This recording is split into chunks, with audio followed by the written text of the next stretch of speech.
All right, let's talk about a true classic, Scrabble. In the next few minutes, I'm going to walk you through everything you need to play your very first game, from cracking open the box all the way to tallying that final score. Let's get right into it. So you've probably looked at a Scrabble board with all those letters and colored squares and thought, whoa, where do I even begin? Trust me, you're not alone. It looks way more intimidating than it actually is, and I promise the basic rules are super simple. We're going to break it all down step by step so you can start playing with confidence. Okay, first things first, getting started. Before we can play, we gotta know what we're working with, right? So let's imagine we're opening that box and getting familiar with the tools of the trade.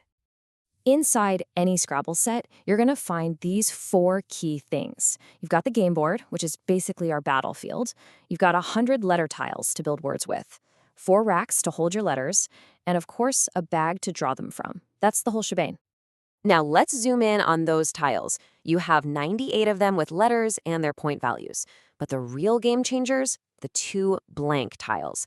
Think of these as your secret weapons, your wild cards. You can use them as any letter you need. They're not worth any points themselves, but just remember, once you say what letter it is, it stays that letter for the rest of the game. Setting up is super easy. First, just dump all the tiles into the bag.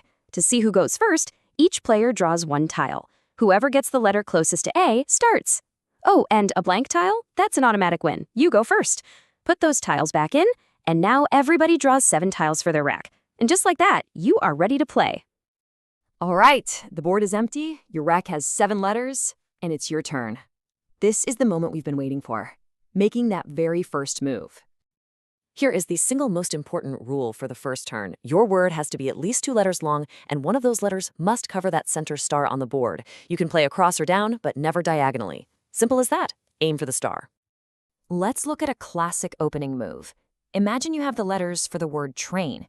You can place it on the board just like this, making sure one of the letters, in this case the A, lands right smack on that center star. Now for the fun part, scoring. We'll start by adding up the little numbers on the tiles. R, A, I, and N are all worth 1 point each. The T is also worth 1, but look where it landed. That's a double letter square. So that T is now worth 2 points instead of 1. That gives us a total of 6 points for the letters themselves. But we're not done yet. And here's the real bonus. That center star is also a double word score square.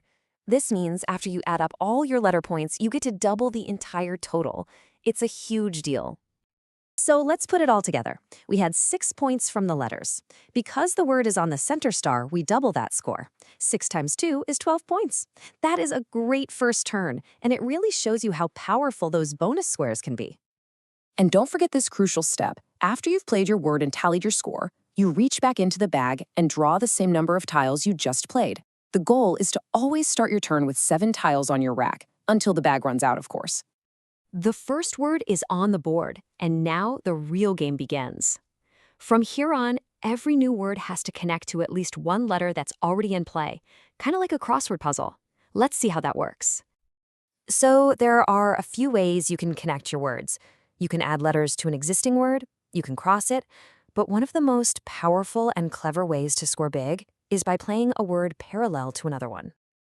This is where Scrabble gets really strategic. When you lay a word right alongside another one, you can form several smaller words at the same time. And the best part, you get points for every single one of them. Let's look at a clever example. Imagine the word bingo was already played on the board. The next player comes along and plays the word hob horizontally right next to it. By placing just those 3 tiles, they've also formed 3 new 2-letter words going down: high, on, and B. And here's the best part, you don't just get points for hob, you get points for hob plus high plus on plus B. 1 move, 4 scoring words. This is how you can rack up huge points in a single turn, so always be on the lookout for parallel plays. We've touched on the center star, but the board is filled with other premium squares. Mastering these is the key to turning a good score into a game-winning one. There are 2 types of bonus squares, letter and word bonuses.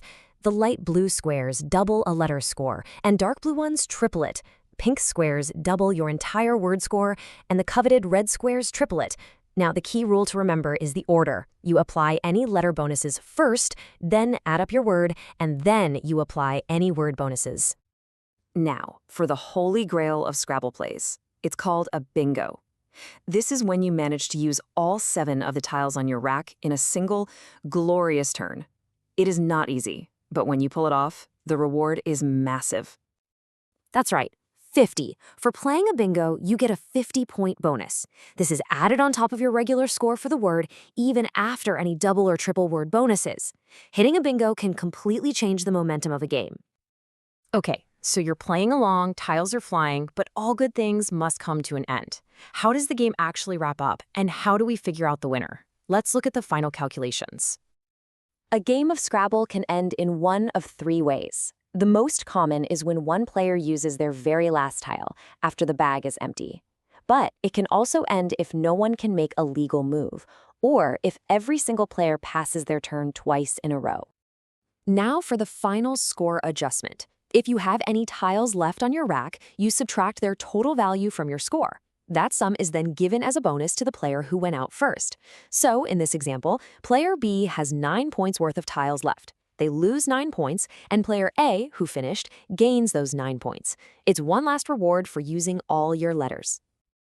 And there you have it. You now know the fundamentals of Scrabble. From setup to scoring, you understand the tiles, the board, and the strategy. All that's left is to play. So the only question is, what word will you play on that center star?